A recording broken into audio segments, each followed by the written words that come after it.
Good morning from California. I'm excited today that we are doing a live Q&A, and I am just going to check on my phone to make sure we're all good with audio, because I've had trouble before where I wasn't heard and I did a whole live. So let me just make sure that is good. Okay, we're good. I see myself. Okay, so this is your life. You can ask me anything about social media. And specifically, I'm an Instagram specialist. So I can talk about anything Instagram all day long. And, ask anything that it has been on your mind, all the rumors that you've heard about like things changing, what's working and all that stuff. This is your live to ask all those things. But lucky for you, I do have some questions already that people have asked me in my community through my Instagram polls and also my email. And so I will answer some of those questions if you're afraid to ask, because you might be thinking those too. Cool? All right. So if you don't know who I am, by the way, if you're new to this channel, I am Prathi. I liberate business owners from social media burnout. I love helping build sustainable systems specifically for social media so that business owners can grow without losing their minds, create content without losing their minds, and so they can just move on and do their business and what they're good at, and they don't have to worry about taking hours of their day just to do social media related tasks. So that's what I help with. And again, I am specifically an Instagram specialist, so I love talking about Instagram. So let me quickly pin this live and what you can do so people know that they can ask me questions. Okay. Goodness. So many things. Yeah, okay. You can ask me anything about social media strategy, content, data, managing. Okay. Let's pin that comment, pin that message. Okay, cool. All right. So why don't we, and sorry, I forgot to mention, if you want to comment in the chat, ask a question in the chat, you have a chance to win an Instagram audit from me or 50% off your first month of my social media membership for business owners, which is Chai Social Club. And, so definitely put your questions inside the chat so I can choose a winner. All right. So let's get to it. The first question, which was submitted in Instagram polls and my stories, was how do you make people comment on your post or your stories? We ask questions, but what else can be in it? So this is a great thing, great question, because I know that, as we try to improve our engagement and try to, make our audience interact with us, that we want to ask these questions and things like that.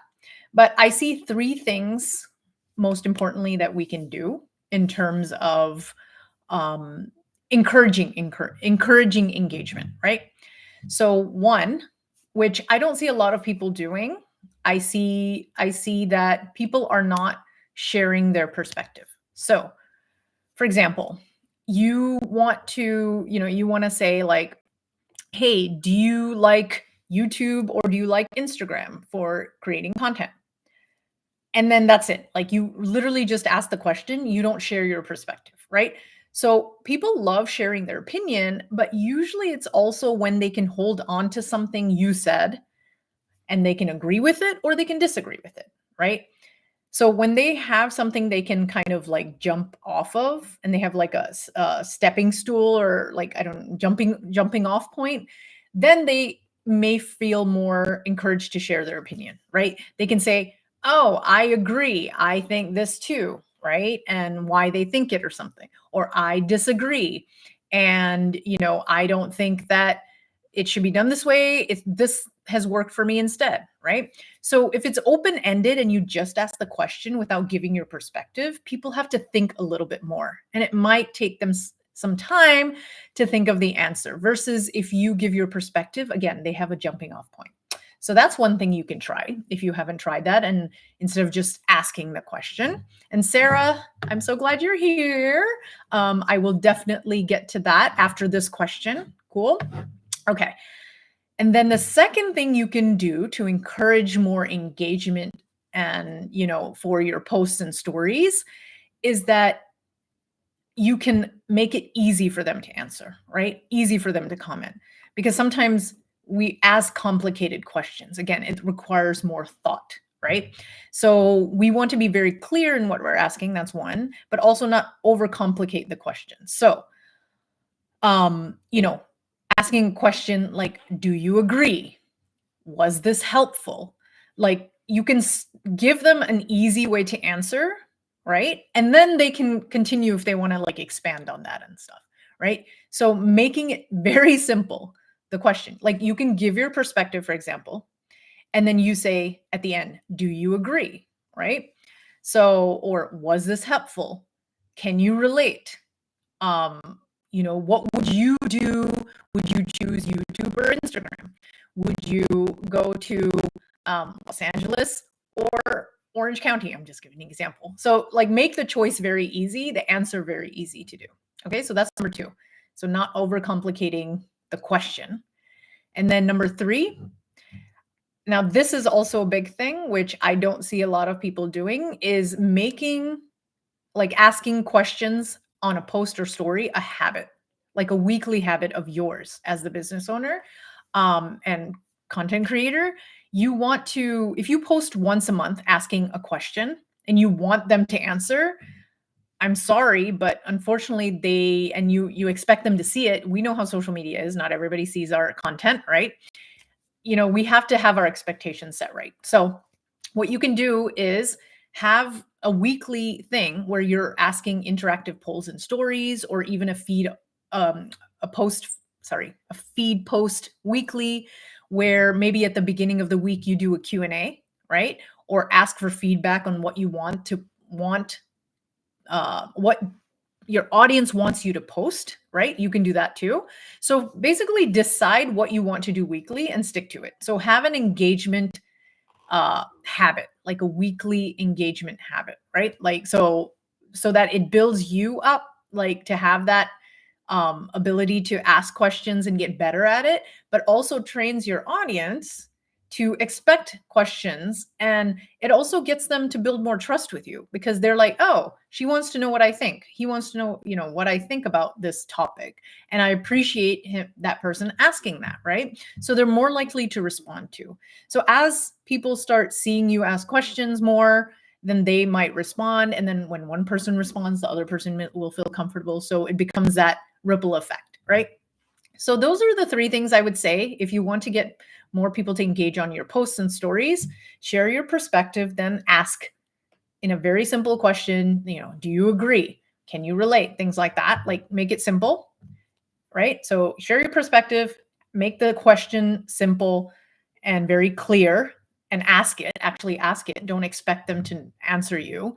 And then also 3rd, make your asking your audience like questions and feedback a weekly thing, or even twice a week, or like how often you want, but once a month, and then expecting engagement isn't going to cut it. You know what I mean? Okay, Sarah, let's see. What is your advice on or suggestion for a business owner like me who has a ton of repurposable videos, but no imagination for how to make it into cool reels instead of just the talking head video?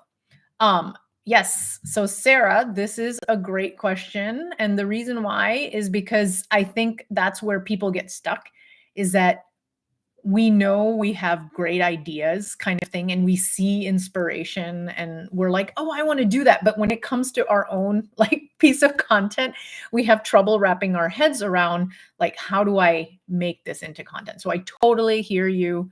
I also get into this sometimes, and then it's like, okay, what do I need to do? So I would have a few like inspirational concepts, right? Like for the week, right? And also like in general, like let's say like concepts that you like. And honestly, it has to be things that you like creating. If you don't like creating this, it might be a little bit hard to get started. So start with something which you like. Um, and really, there's a few things you can do with videos. So I know you don't want to do talking head reels all the time, which I agree. I don't think you need to do it all the time. And depending on your personality and what you like, I don't know if you like the kind of reels where you are doing voiceovers too and explaining things with like other videos in the background or images. So that also works really well because you don't necessarily have to do like face to face in the camera. You can do a voiceover. So you can take your videos, which you've already created, right? And use the transcript or the audio from, not transcript, the audio from that. And you already have the audio. So you don't have to worry about that. Now it's like picking the right clips for the video, right? So I've seen a mix. I've seen people do a mix of like stock videos, and sometimes these apps have it. Like Descript may have that. I don't know if you use that, but like I use Kapwing, Kapwing. If you kind of give details on what your topic is about, they can give you B-roll videos that you can use, and you can insert it wherever you want, right? You can use a combo of that plus videos of you. Like that's what I like to do, honestly, because sometimes just stock imagery and videos it looks like an ad. It just doesn't look personal enough just with an audio, depending on the length. So I would have a mix of things. Similar to how you do YouTube videos. If you've seen like sometimes Jamar's or others, they have like stock videos plus themselves, and then they put it over their voice. So I would start with that. Like if you don't want to do too many talking head reels, but you have the audio from your other great videos, then try voiceovers, right? And then another thing that you can do, yeah, you can separate your audio as a voiceover, 100%. Like you can extract audio. Usually it's called extract audio from the video on all these apps. So try that. And then add some B-roll film of you, like working, doing that thing that you're talking about, maybe like of you even just thinking into, thin air, sitting on a couch. Like all of these things makes you more approachable too, right? And it shows that, it kind of draws people in, right? So if you mix this with like maybe some stock video of showing, something relating to what you're talking about, that could help. So that's one way. And then you can also do you can also take the transcript parts of it, like highlights of your videos, the longer videos, and make quotes out of it, right? So quotes meaning like if you find something that you said is like, ooh, somebody like it really clicked for them and you noticed that, like let's say you do your live and people are like, aha, or something, like make note of that like right after you do those videos. And sometimes we'll forget. But again, Opus Clip, Kapwing, Descript, I believe they can clip out important parts of your video. So you can use that as inspiration to like take the transcript from those little clips and also put it over like a video of you. So you might hear this on Instagram, like people are talking about B-roll reels. So I wouldn't overdo these too much. And you constantly have like, so what it is basically like a video of you and then like a little text blob. And then that's all you do. Like it's a super short video and you say what you want to say. And then you explain the rest in the caption or whatever, or it depends on how long it is. So I like these, but not all the time. So it just depends. But I like them for like quick quotes that you want to tell people, like something that's like, oh, I didn't know that, or shifting a perspective for someone, like, hey, did you know that if you did this, you could make this happen without blah, blah, blah. Like I have prompts for these. So if you want these, I'll share it. No problem.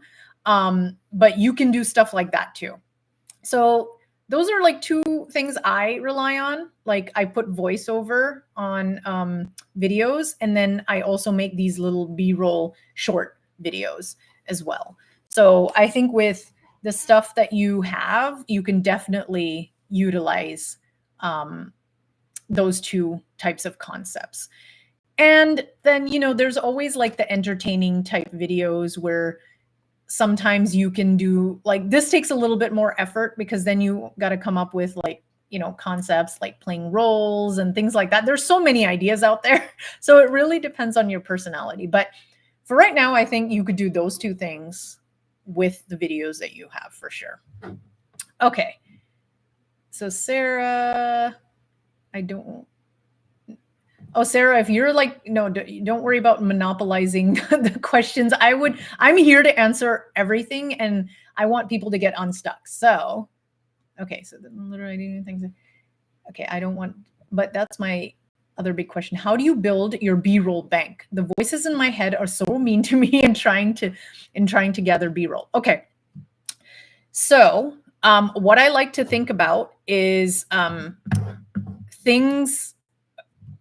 I have several albums on my phone, okay? And I name them like according to what like I want to categorize my B-rolls as. For example, mental, like, so hold on. I have some examples of like what you can do. Okay, there we go. So like you, for instance, the easiest ones that you could do right now are probably like your workspace, right? Your workspace, if you are a work from home person, like different angles and different perspectives of you working. Like so I'm going to show you my room a little bit. Like this is literally, I'm in my bedroom. Okay. I know that's like a really like, okay. So this is my workspace, right? You're looking at me like that. You usually see me showing, I usually do videos of me sitting like on my chair, but I can put my camera in different angles too and get shots of me working.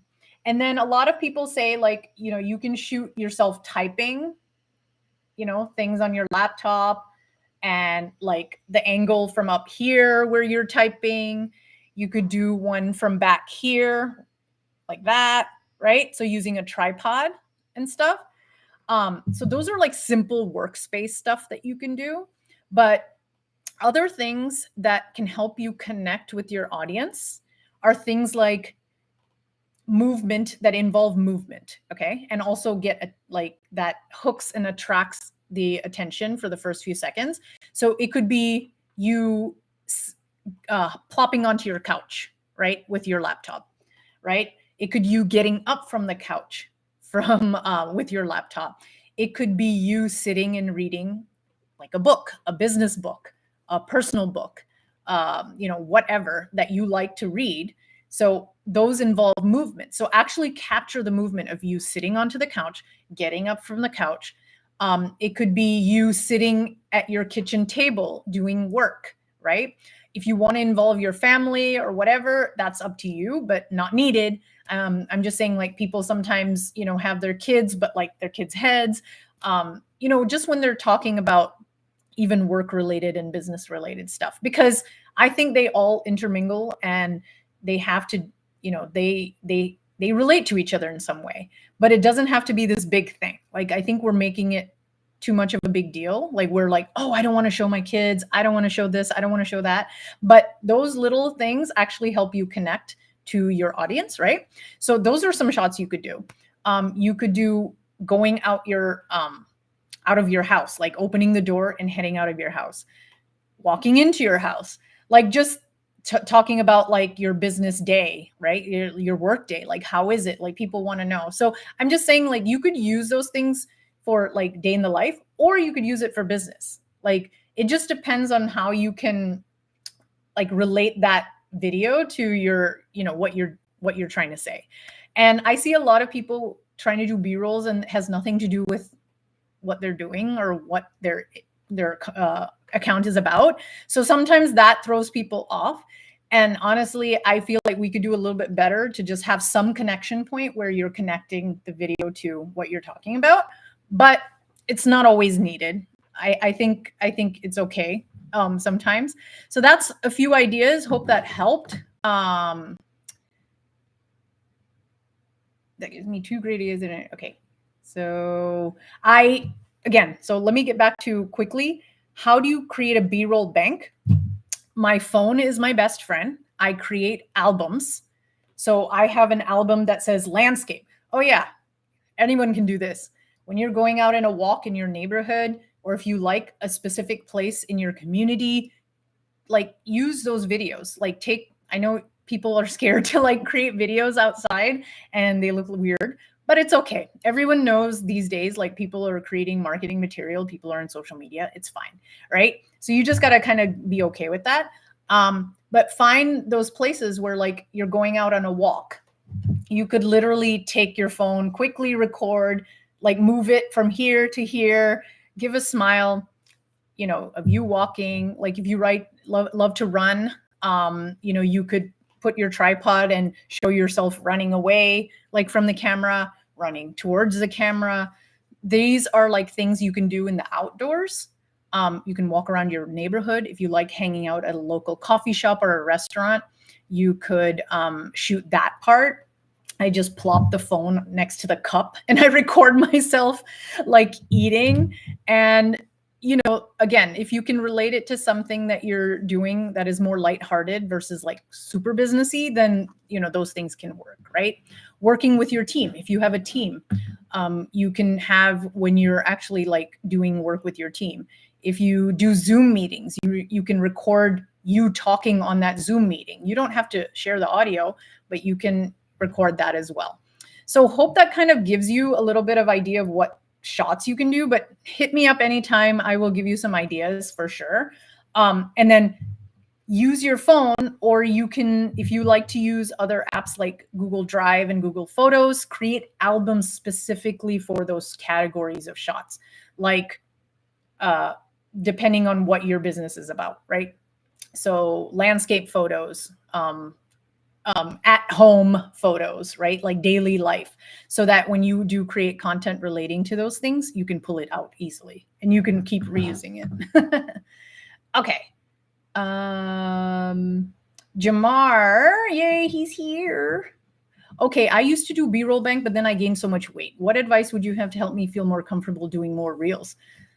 Ooh, that's tough, Jamar. It's like comfortable doing more reels. Honestly, can I tell you that when you do those reels of you just like dancing and drinking coffee and just like walking around and then having your like, hey, look what happened, like testimonials or like whatever you want to say, like I pay attention to those. Of course, like I'm one of your fans, but what I'm saying is like, that's your personality. Like that's what drew me in the first place. Right.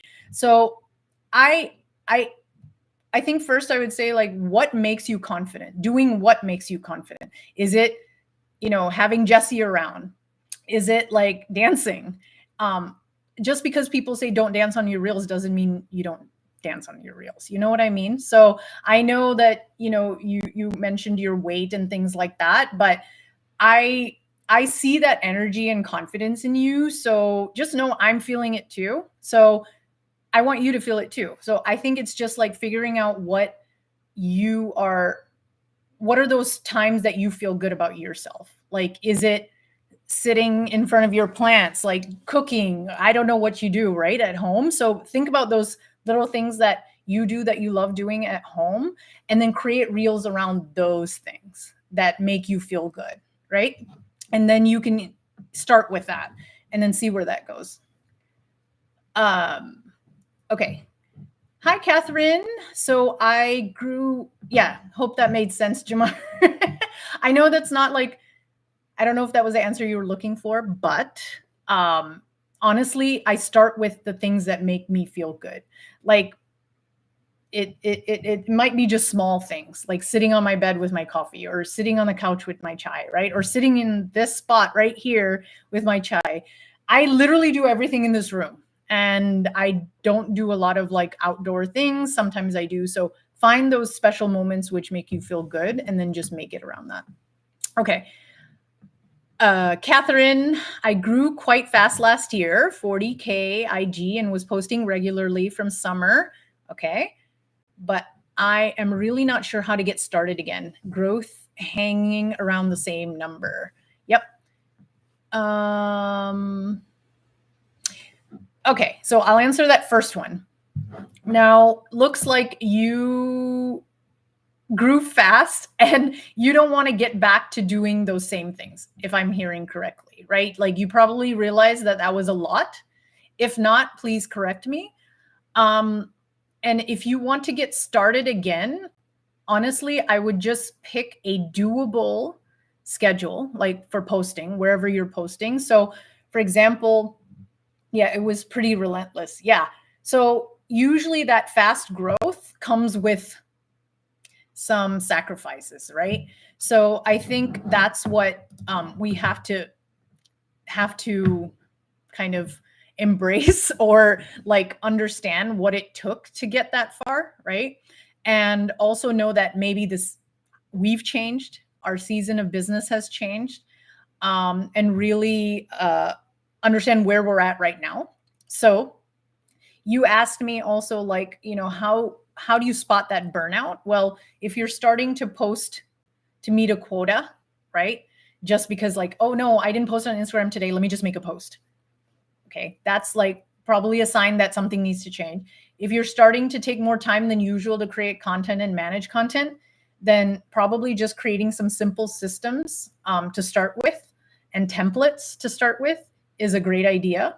It doesn't have to be complicated, like in the sense, just not like many templates for, let's say, a carousel. I'm just choosing Instagram, for example. If you want to create a carousel, just choose like one template for a carousel for now.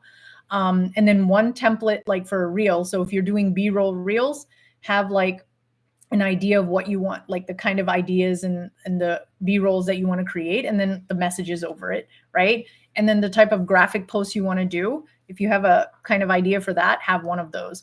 So just start with simple, I guess, like templatized and systems, and then choose a posting schedule that honestly works for you in this season, right?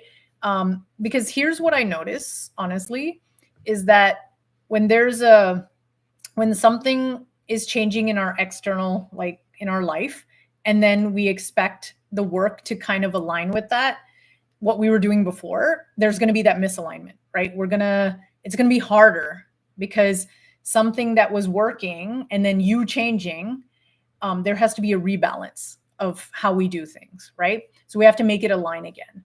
So, I mean, Instagram is not going anywhere. You can start again, in the sense you can come up with a plan that kind of works for you right now without like shooting for like the stars. I would say start slow.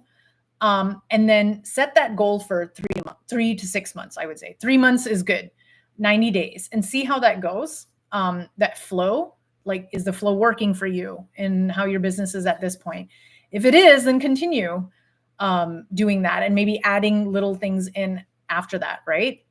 And then it would really depend on your business goals at this point, because social media goals should come from your business goals overall, right? Like, and posting on Instagram and what you want to get out of Instagram should come out of those business goals. So I don't think you're too late, or it's like too late to, get back on the boat again. And, you don't have to start over by any means. I just think you just need to reassess, like, what can you do at this point? If YouTube is one of your biggest priorities, then, like me, what I've realized is, like, I'm doing really well with taking my YouTube content and making other content from that. And that flow is going really well for me. And the time I take to do it is also much less than I used to put in before.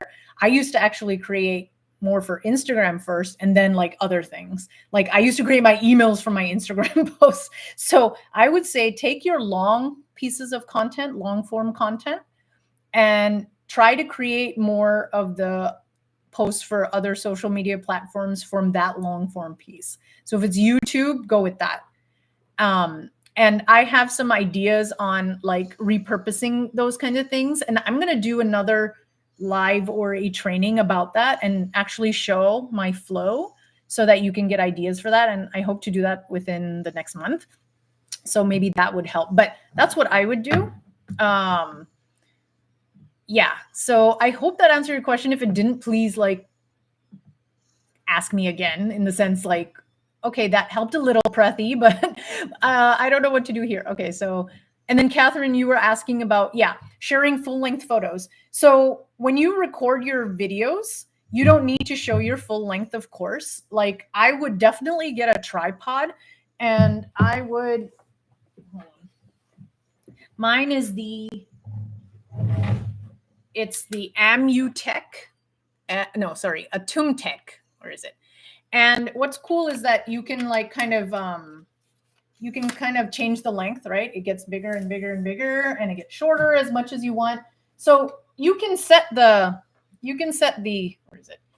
You can set the location of where your video is, right? So if you feel comfortable sitting and then not showing the bottom half of your body, same thing.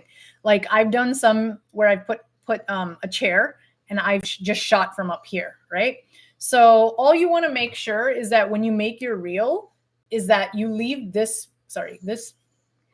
space like empty for the top half of your screen empty for text and things like that, and then just have your body and your top half or whatever just at the bottom, right?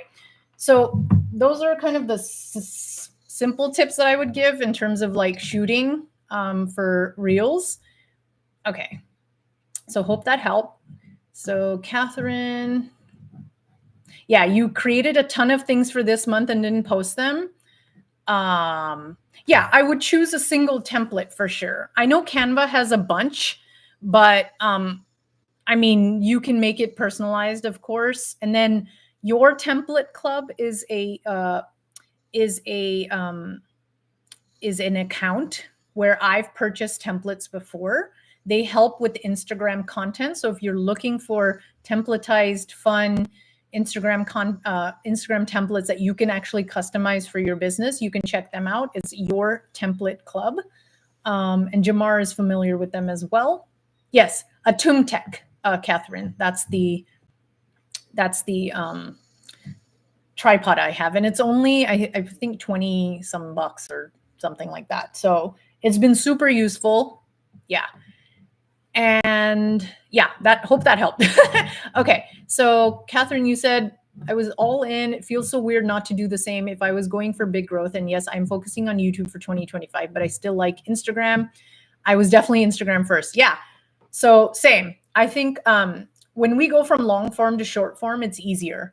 And I think the content that I'm creating on YouTube is like, at least I think it's golden.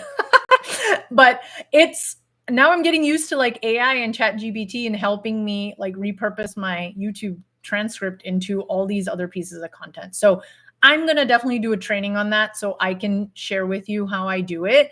And I will share with you how I repurpose like a reel into a carousel or a reel into a graphic or something like that. I love doing those things, and I just haven't shared it properly. I'm trying to figure out a way to do it best as well. So, but I'm going to do a training on that. Okay. You're welcome, Sarah. Thank you guys for showing up. Okay. So if there are not any more questions on the chat, I'm going to go back to a few that was submitted. Okay, so this was an important one. If you don't have time to check all the insights, what is the most important one to check on Instagram? Well, Honestly, the most important one varies on each platform. But right now on Instagram, it's sends per reach. So cents per each, all that means is the number of shares, right? So basically, for each person that views your post, how many are they sharing it with in their DMs? Are they sharing it to their stories? Things like that. So that's what Instagram is looking for. And why this is important for Instagram is because the more shares there are, the longer people stay on Instagram. And Instagram itself noticed this behavior of users changing over the last few years. And they noticed that people are connecting more on DMs, right? Like sending memes, having group chats. And that's why they created broadcast channels, because that's kind of like a big old group chat, right? And so they're making it easier now for people to connect. And again, it keeps them on the app, and that's good for Instagram, right? And so when people share, that data metric tells Instagram that your post is valuable, right? Valuable in their own way, right? Now, for business owners, the more shares we get, the more new people could potentially see our content, right? People share things that they feel like their friends, their family, or someone who's like-minded to them might find useful. So that's a huge opportunity for us to grow our following and our brand name and put it out there, right? So that's why shares is so important, and that's why they're emphasizing that. However, I don't think that's always the most important metric, because now I feel like when I say that, sometimes people will be like, okay, like how do I create shareable content? And I'll talk about this in another video, and I think I do talk about that, or I might do one, but sometimes that's not your most important metric. When you're doing campaigns, like when you're promoting a program or opening doors to, let's say, a membership, or you're launching a new product, things like that, you want to look for website traffic, right? You want to look for people actually purchasing your product, your services, things like that. You don't care about the shares necessarily. So it really depends on your business goal and what you're doing at that point. And what you expect out of your content, right? So I don't think shares is always going to be the most important metric. It depends on what you're doing in your business goal. So I want to caveat that for sure. Hi, Sandy. So glad you're here. Yes, Catherine, I will definitely make, I'm going to do a training for creating more shareable content and examples of, there's tons that I love out there, and different kinds too, from different industries. So I would love to do that one. So I will definitely note that down. Okay. The next question I got was, how often should we check data and insights if we're trying a new strategy? And then how long should we try it to see if it works or not? Okay. So here's my thing. There's 3 different time checks, really. So monthly, I check my insights monthly only so I can see if I start seeing patterns, like if I start finding like a trend happening in my content, right? And I only check monthly as long as I haven't changed my strategy like every week. So if I've stuck to one strategy for at least 30 days, then I look back and to see if I can find some patterns. For instance, every week now I post like a talking head reel about how to make social media feel like a breeze, right? And so this is a series that I do. So I want to see how that series is doing. So I want to check in 30 days, like what am I seeing? Like, do I see any patterns? Do I see people sharing, saving? Like, what am I seeing? And I just note this down. I'm not going to change anything yet, but I look for patterns monthly. Okay, so that's one thing. And then I wait about 90 days to set new benchmarks and decide if I need to adjust my strategy. So I'm not changing my strategy every month or anything like that, unless something big like Instagram throws out something big, right? But they haven't done that in a while. So I would say 90 days is when you can be like, okay, in these last 90 days, I, saw this amount of like growth in terms of followers. I saw this amount of like shareable content, like how much people shared my content, or I saw this much website traffic. Let me see if I can do better the next 3 months. Let me see if I can improve it by X%, right? And then you're going to come up with a way to do that. So that's what I would say 90 days is for. So 90 days to set new benchmarks, right? And we can only get better, right? So we have to look at what we've done in the past and then see how we can improve. That's it. Social media is a science lab, it's an experiment. So nothing is like set in stone to work for one business versus the other, right? And then I only check insights daily if I'm doing like a campaign. Again, next in 2 weeks, I'm actually going to be doing a promotion for, and I'm opening doors to my membership, Chai Social Club. And so every day I'm going to be checking to see how my content did. Because let's say like we have a sales page and we're pointing people to that sales page. And for some reason, I don't see any traffic going to that sales page during my promotion. There's something wrong in the sense, either it's my messaging or something's wrong with my website and people are like clicking and nobody's going there, right? Like, so that is why I would look at like daily, but otherwise I don't look at my insights daily at all. I don't, because it's just too much. So monthly for trends, 90 days to set new benchmarks, daily during like campaigns. Okay. All right. Yeah. So Catherine said, if you wanted to launch a new product, would you plan a reach growth campaign first? Yes. So usually what I do is I give about 90 days before I'm announcing my product. So for about 60 days or so, I'm trying to grow like my reach, trying to get people into my email list through some lead magnet, things like that. Getting new eyeballs onto who I am and what I do. And so that way I have about 60 days to kind of put out, like get my name out there, plus build some trust with people, like so they feel comfortable hearing about my product, when I'm ready to launch. And so I can develop those relationships. So yes, I would give a good 3 months, like ideally 3 months, like, and then 60 days to kind of reach new people. And then the next 30 days before you're actually announcing is when I'm like really pushing, like building the email list. So nurturing the relationship and trying to get more qualified people, right? And downloading my freebie or whatever it is. And then finally, when you're actually launching, that's like, I post a little bit more and it's more like testimonials, social proof, and like more how-to videos, just going a little bit deeper too. But there's a mix of content during my launch too. So I'm going to be doing one in a couple weeks. So I'll let you know in Low Lift Club and you can check out how I do it. Okay. Okay, so now another question we have. Can we post different things? Photos, 4 to 5 second reels, longer reels, and just mixing up content. Oh, heck yeah. Definitely mixing is my jam. I love mixing it up. But here's what I would do. Consider your current skill set, right? Like what do you feel comfortable doing like right now that you can crank out content faster with, right? So if you're not comfortable yet with videos and talking head reels, things like that, I would take baby steps for that, right? So instead of doing talking head reels, do 4 to 5 second reels, do voiceover reels. That way you don't have to worry about like, oh my God, how am I looking on camera? Things like that. The things that make us stop doing or not even do it at all, right? So start with your current skill set and build slowly up.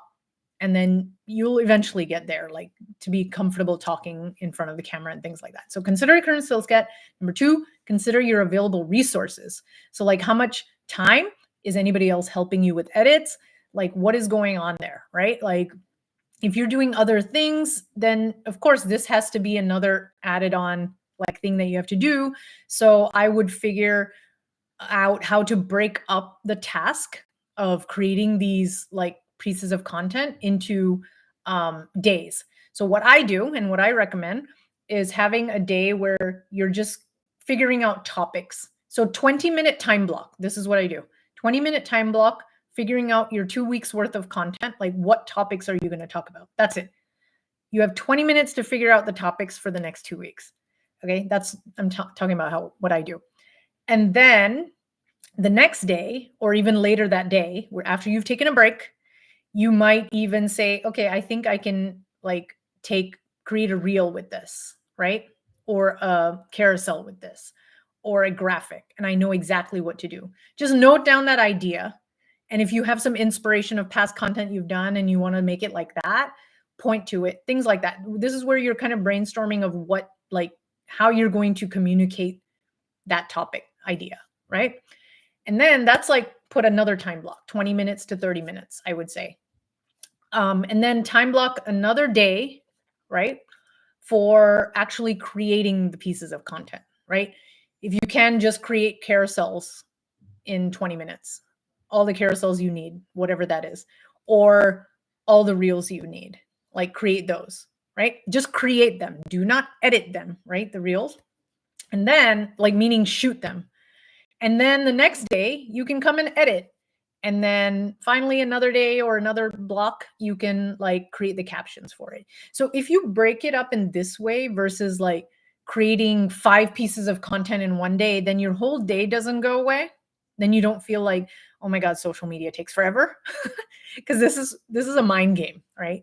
So I would break up those different tasks that you need to accomplish in order to actually set up your plan and your post to auto publish. This is what I think about, is like, how can I break it up so that I'm doing it where I have my most energy sometimes, or where it doesn't require me too much thinking, and I can also like feel like I accomplished something without wasting my whole day.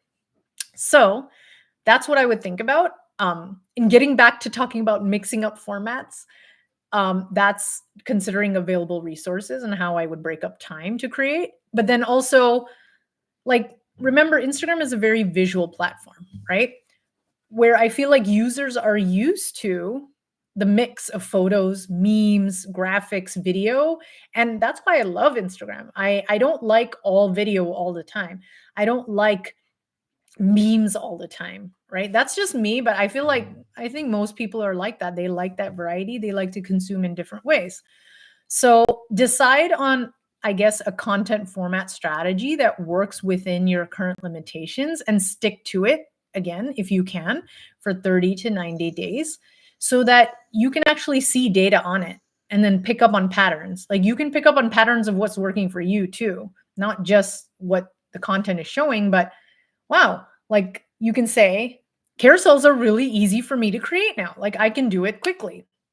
Or these B-roll reels, I can do like waking up and just like coming up with something.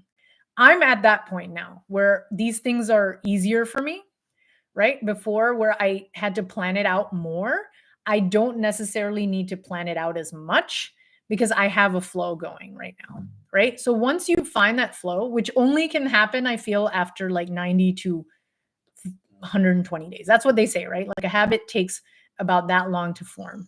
So this is what flow is about too, like finding your flow with social media. So yeah, that's what I would think about. But in terms of mixing up content, I would also think about what that platform is promoting right now. So for instance, right now, Instagram just recently increased their carousel size from 10 to 20 slides. So if you have that availability, you can now add 20 slides versus 10, right? And you can also add text and images directly, like using their features within the carousel thing, right, to create the carousel, like their app, sorry, Instagram's app.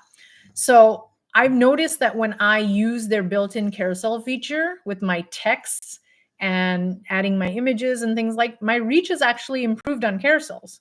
So I've only been doing this for 4 weeks, but so far I'm seeing good results. So what I'm saying is, I'm not creating the carousels like on Canva or anything. I'm actually just uploading pictures and adding text through the Instagram app for these carousels.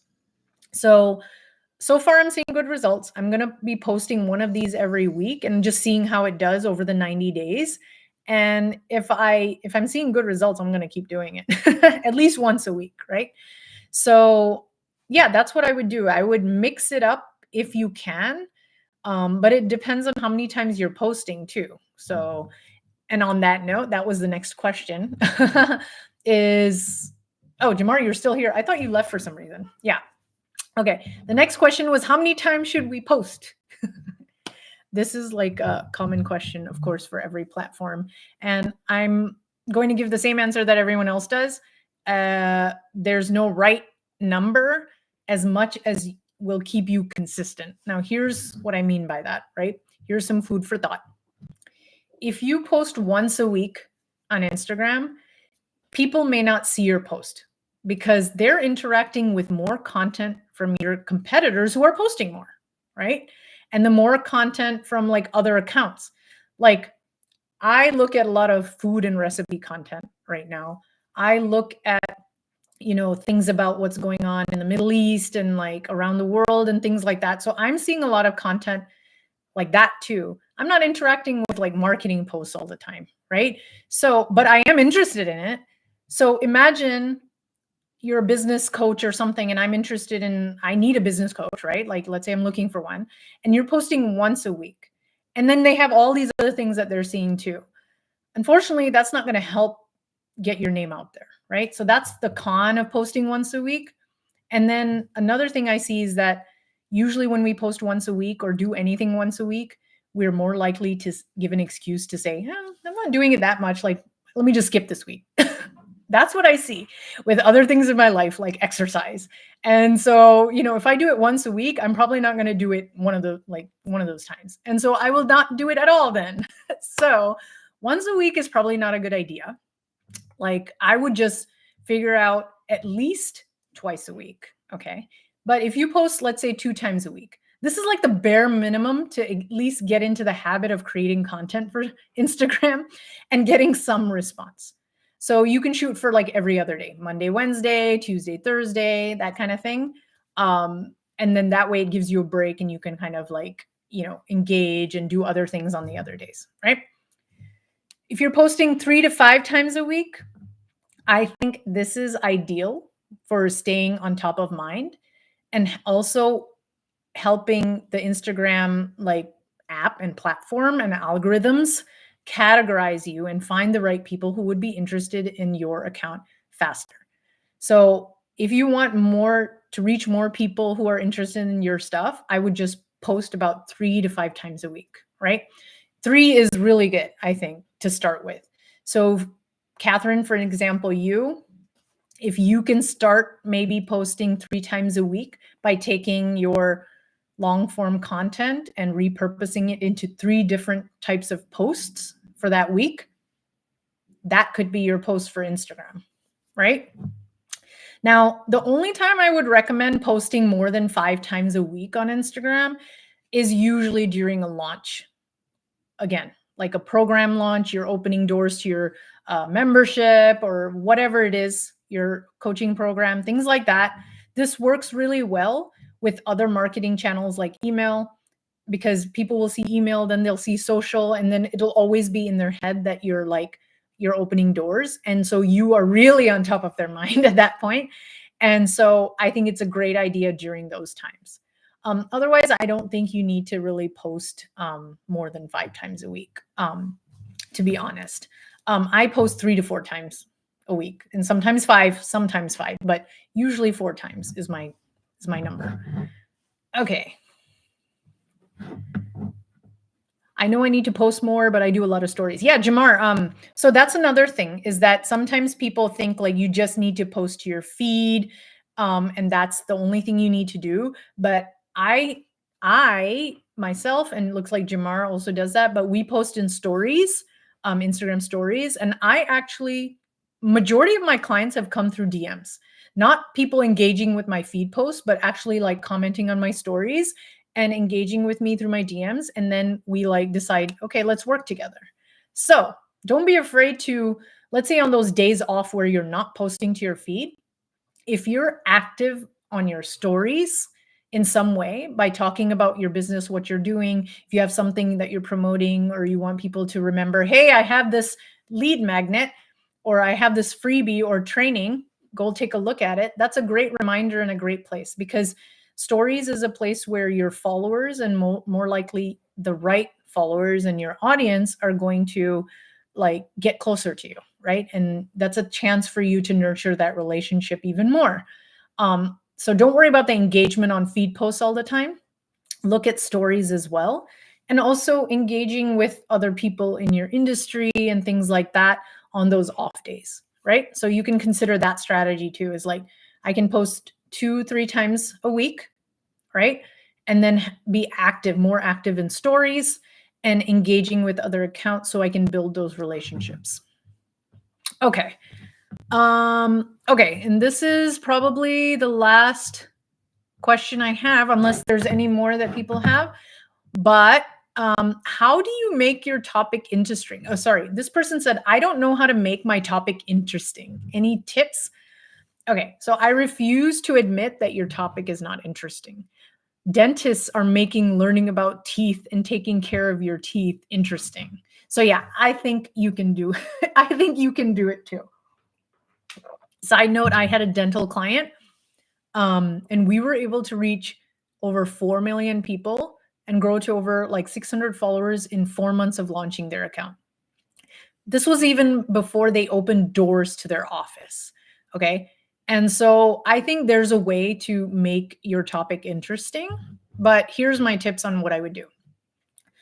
See what others in your industry are doing and use it for inspiration. Like, you don't have to copy what they're doing, but use it for inspiration and get some ideas on like how others are making that same topic interesting, right? But where I would actually get like more concepts and ideas is from other industries that are not even related to yours. Like, look at boring industries, right? Like other boring industries, or what you find boring. Like, for instance, investment and like finances. It's not boring to me, but it's like very convoluted for me, right? Sometimes I get so like, I don't know what's going on. And so I get confused. And so if anybody can make that topic interesting and make me pay attention and learn it in a way that's like, this is refreshing or fun. Like, I didn't know that, by just seeing something like, presented in an interesting way, then I pay attention. So what I do is, like, on Instagram and TikTok, look for boring accounts or industries. Like, if you don't know the name, just search like plumbing. There's some plumbing and like HVAC and all these boring industries we wouldn't even think that are doing good. Like, they're doing great because of these platforms, right? And so they found a way to make their content more interesting and make people pay attention. So I would look at like TikTok and Instagram for inspiration in these other different industries. Okay. And I mentioned this before, but social media is a science lab, right? People come to social media for connecting and entertainment. And so if you can put a spin on your topic based on that inspiration that you gathered from other industries, and then if you're a service provider, add a touch of your personality in there as well, it can make your topic interesting. There's this girl, Miss Excel. Like, she literally is so huge in teaching Excel. Like, who'd have thought, right? Like, Excel. Like, I mean, come on. That's boring. That's, at least to me. But she made it interesting in her own way, in her own personality. So I don't know if you know her, Miss Excel, but check her out. She has a lot of followers and she did really well. And it's her personality and it's the way she does it. I can't do that. That's not my personality, right? So it's kind of just seeing how people are making things and how they're communicating the information that can give you ideas, right? And then last thing is just listening to your audience. This takes time. This takes practice on your end. So holding back and not posting because you think you're looking for that perfect way to make it interesting is not doing any good, right?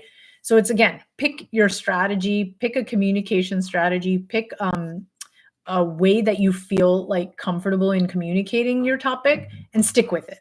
Again, I think we're the only ones who think we're boring. Let your audience tell you you're boring, in the sense, like, just test and experiment, right?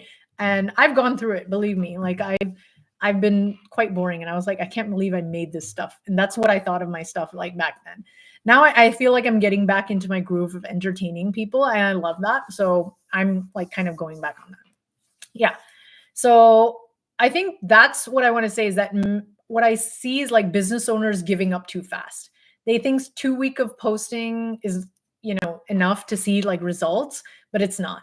Even 30 days of posting is not going to help to build a lasting online presence, right? We got to be active at least 90 days to see if anything is working. So, yeah. Okay. Yeah, Jamar, like Miss Excel, she's like huge. She's like super young, and she does a lot of like she adds a lot of audio and songs, and then like shows Excel how-tos. And yeah, like I think a lot of companies use her to train on how to use Excel. So yeah, it's pretty big. All right. So I have some good news, by the way. So next week, I'll be opening up registrations for my What the Fuck Do I Post workshop. Yes, that's what it's called. Because I know that sometimes we don't know what to post. And I can already tell from some of the questions that it's more of like you have content, but you don't know how to communicate that content in a Instagram friendly way. So I have a 90-minute workshop coming up, and I'll be opening registrations. And basically, you'll learn how to craft the content that resonates with you and your audience, and it turns it into business, right? And how to come up with actually weeks or even months worth of post ideas, and how to recycle them also, right? Because I'm all about repurposing. So I want to show you how to do that. So I'm going to have a workshop where I kind of go through this. And if you're, and in the workshop, we'll actually work through like people's businesses and ideas to post for those businesses. So I'll put the link to the registration for that in the description of this replay, or you can DM me if you'd like that link right after this live. But I hope you found this helpful. Wow, this Q&A went long, but I'm glad I could answer some of those questions that came up. And thank you so much for showing up. And I don't know who else is here. Catherine, are you here? Sarah, if you're here too, I'll be picking a winner for getting an Instagram audit, or like 50% off the first month of my Chai Social Club membership. If you're interested in either of those, let me know if you're here so I can pick. And if not, no problem. I know Jamar's here, still here as usual. He's my cheerleader. Anyone here? Anyone here? Going once, going twice. Okay. So we have no one. It's only me and Jamar. But this was a great Q&A. If you have any questions, post in the comments, and I will see you in a couple weeks, because I'm not doing a live next week, but it will be in a couple weeks. Okay. See you later. Bye.